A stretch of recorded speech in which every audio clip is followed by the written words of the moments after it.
Now that summer grilling season is upon us, it's very important to establish safety guidelines and rules for grilling appropriately.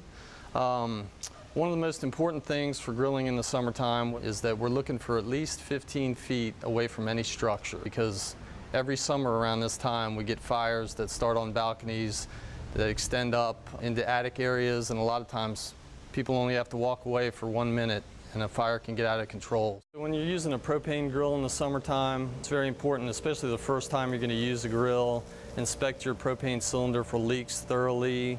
Make sure it's an up-to-date cylinder. After 2002, there's an overfill protection device which is indicated by a triangular wheel on top of the cylinder. If for some reason you don't have a cylinder that has a triangular wheel, we would recommend replacing that.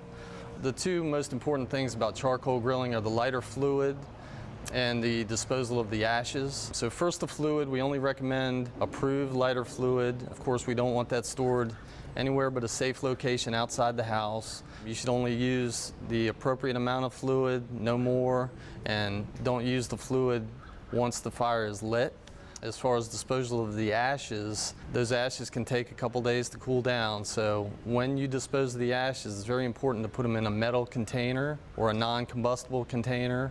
Wet them down thoroughly with a hose. Personal safety-wise, we're looking to keep a safe zone away from the grill of about 5 feet, children, pets, etc. A fire extinguisher is a good idea to have nearby, whether it's a charcoal grill or a gas grill, very important. So if you want to learn more about grilling safety tips, you can go to our website, and that'll give you a lot of tips on summer grilling safety as far as preventing fires and preventing personal injury.